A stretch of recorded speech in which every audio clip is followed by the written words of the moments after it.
प्यारे बच्चों नमस्कार। देखिए हम आज क्लास 10th का एक बहुत ही महत्वपूर्ण टॉपिक देखने जा रहे हैं जिसे क्या कहते हैं कि हीमोडायलिसिस। हीमोडायलिसिस या इसको हम और क्या कहते हैं, कृत्रिम वृक्क।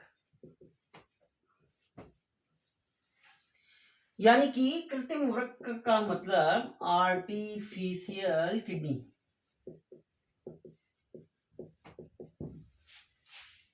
देखिए मनुष्य के शरीर में जो वृक्क होते हैं, किडनी होती है, वह बहुत ही महत्वपूर्ण कार्य करती है।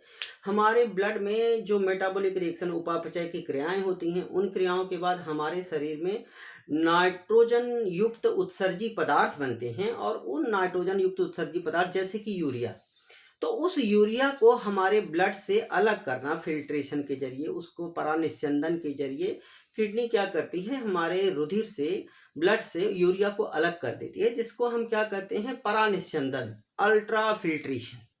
तो अगर किसी कारणवश हमारी किडनी फेल हो गई, किडनी काम नहीं कर रही, चोट लग गई, इंजरी हो गया, संक्रमण हो गया, इन्फेक्शन हो गया, या किडनी में ब्लड की सप्लाई, रुधिर की सप्लाई कम हो गई, तो उस कंडीशन में किडनी काम करना बंद कर देगी। और अगर हमारे ब्लड में यूरिया इकट्ठा हो गया तो हम उससे पेशेंट की जान भी जा सकती है। तो निश्चित रूप से उस कंडीशन में क्या कराना पड़ेगा, इस कृत्रिम वृक्क के जरिए हीमोडायलिसिस कराना जरूरी है। तो देखिए कि पेशेंट का क्या करवाना होगा कि डायलिसिस। डायलिसिस पेशेंट जब किडनी खराब हो गई तब क्या करवाना है, डायलिसिस। डायलिसिस करवाना है। डायलिसिस का मतलब क्या कि डायलिसिस का जो मतलब होता है, उसका मतलब है कि रुधिर से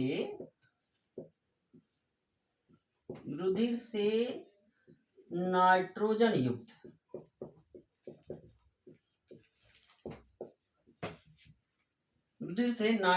युक्त उत्सर्जी पदार्थ को बाहर निकालने के कार्य को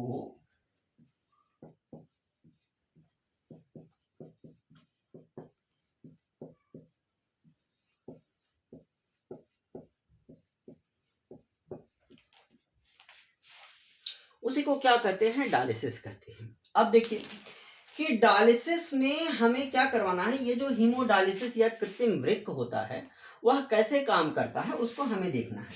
तो एक्चुअली देखिए जो कृत्रिम वृक्क होता है वो किससे मिलके बना होता है कि ये डायलिसिस मशीन, जो डायलिसिस मशीन है एक्चुअली उसमें एक बड़ा सा चैम्बर रहता है, टैंक रहता है इस तरीके से, और इसमें क्या भरा रहता है कि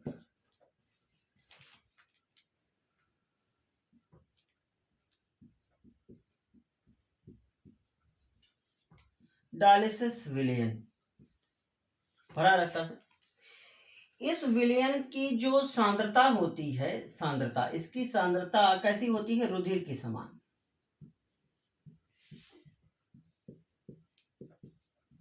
रुधिर के समान ही रहती है। तो एक्चुअली जिस पेशेंट का किडनी खराब हो गई है तो उसकी बॉडी से इसमें क्या भरा रहता है कि इसमें एक क्वाड सेलोफेन ट्यूब रहती है इस तरीके से, देखिए इस तरीके से।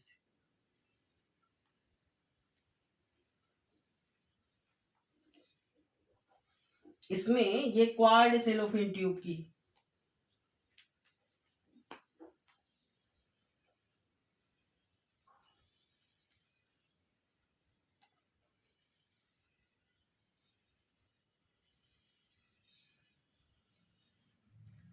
इसमें देखिए क्या है कि इसमें ये कुंडलित सेलोफेन नलिका, कुंडलित सेलोफेन नलिकाएं हैं जो कैसी होती हैं कि जो कैसी होती हैं, अर्धपारगम्य, यानी कि ये सिलेक्टिवली परमिएबल होती है, सिलेक्टिवली परमिएबल। अब हमें क्या करना है कि जिस पेशेंट की किडनी खराब है, तो मान लीजिए कि ये पेशेंट है,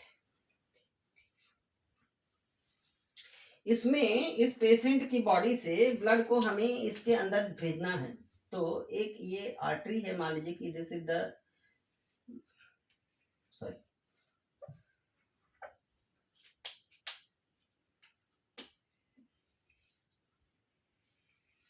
देखिए, इसमें से हमें क्या करना है कि मान लीजिए कि ये क्या है कि धमनी, और ये क्या है सिरा। तो जब हम जिस पेशेंट की किडनी खराब हो गई है तो उसके इस धमनी के जरिए, इस धमनी से ब्लड को कहाँ पंप कर देते हैं, इस आर्टिफिशियल किडनी में।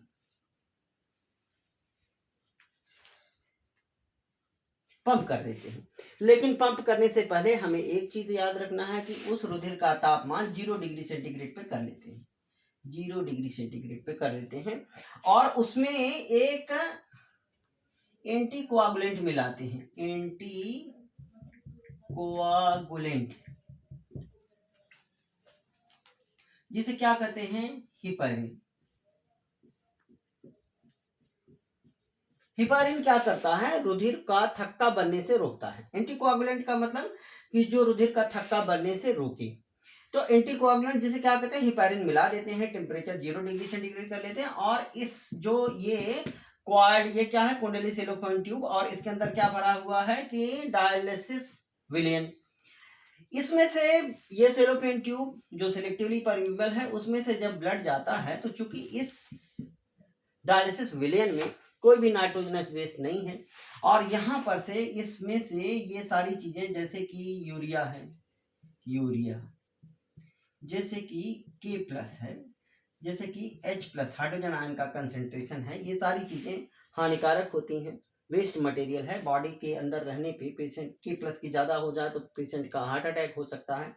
तो ये सारी चीज़ें कंसंट्रेशन ग्रेडियंट के हिसाब से क्या होती हैं कि ये इसमें हायर कंसंट्रेशन से लोअर कंसंट्रेशन की तरफ चली जाती हैं।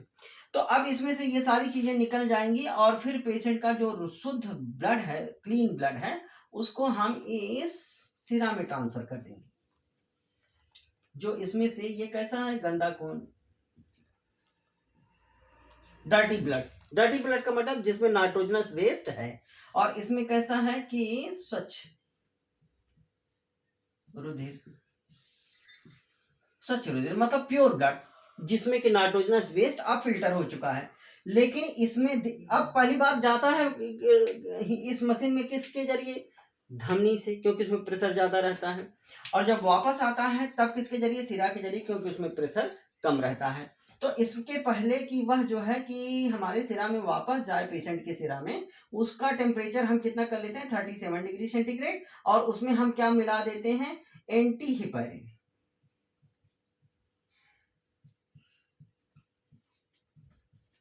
एंटी हिपैरिन मिला देते हैं। अब ब्लड को कहाँ पेशेंट की बॉडी में चला जाना रहता है। देखिए, इस तरीके से जो पेशेंट की किडनी जो काम नहीं कर रही है, उसको हम इस हीमोडायलिसिस मशीन से फिल्टर करके, डायलिसिस मशीन से फिल्टर करके फिर पेशेंट की बॉडी में रिटर्न कर देते हैं।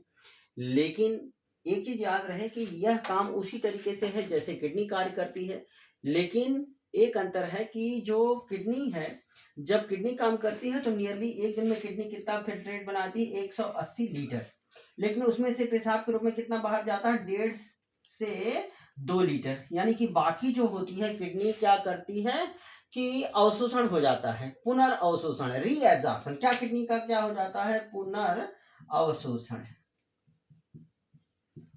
यानी कि बाकी पुनर्अवशोषण कितना होता है, 99% रीएब्जॉर्प्शन किडनी के केस में होता है, रीनल किडनी के केस में रीएब्जॉर्प्शन का काम होता है। लेकिन इस जो आर्टिफिशियल किडनी है उसमें रीएब्जॉर्प्शन का काम नहीं होता है। एक बार आप फिर से समझ लीजिए कि अगर किसी की किडनी खराब हो गई है तो हीमोडायलिसिस आर्टिफिशियल किडनी के जरिए उसके ब्लड का प्यूरिफिकेशन, फिल्ट्रेशन कराया जाता है, जिसे डायलिसिस कहते हैं। डायलिसिस का मतलब कि ब्लड में पाए जाने वाले नाइट्रोजन युक्त उत्सर्जी पदार्थों को अलग कर देना, फिल्ट्रेट कर देना। अब देखिए कि तब हम क्या करते हैं, पेशेंट के धमनी के जरिए ब्लड को इस डायलाइजिंग सोल्यूशन में डालते हैं। डायलाइजिंग सोल्यूशन में इस सेलोफेन ट्यूब के जरिए जाता है, जिसमें से जब ये इसमें से होकर गुजरता है, इस डायलिसिस विलयन में, तो जिसकी सांद्रता ब्लड जैसी है, जिसमें ऑस्मोटिक पोटेंशियल ब्लड जैसा है, उसमें से सारी नाइट्रोजनस वेस्ट बाहर निकल जाते हैं और क्लीन ब्लड बॉडी सिरा में वापस चला जाता है। लेकिन डालने से पहले उसका टेम्परेचर 0 डिग्री सेंटीग्रेड पे कर लेते हैं और एंटीकोएगुलेंट हेपेरिन मिलाते हैं। फिर जब सिरा में वापस जाता है ब्लड, तब उस कंडीशन में हम एंटी हेपेरिन मिलाते हैं और उसका टेम्परेचर बॉडी के टेम्परेचर के बराबर कर लेते हैं, यानी कि 37 डिग्री सेंटीग्रेड कर लेते हैं। इस तरीके से ब्लड का फिल्ट्रेशन हो जाएगा। लेकिन कृत्रिम वृक्क में और वास्तविक वृक्क में क्या अंतर है कि यहाँ पे रीअब्जॉर्प्शन का काम नहीं होता है, लेकिन कृत्रिम वृक्क में रीअब्जॉर्प्शन का काम होता है। तो this was about the haemodialysis या कृत्रिम वृक्क। आप हमारे साथ बने रहिए। जो बाकी लाइफ प्रोसेस के टॉपिक हैं वो और आनुवंशिकता और उद्विकास के चैप्टर भी हम अपलोड करेंगे आप क्लास 10th की परीक्षाओं के लिए। तो आप चैनल को सब्सक्राइब कर लीजिए ताकि आपको नोटिफिकेशन मिलता रहे। धन्यवाद।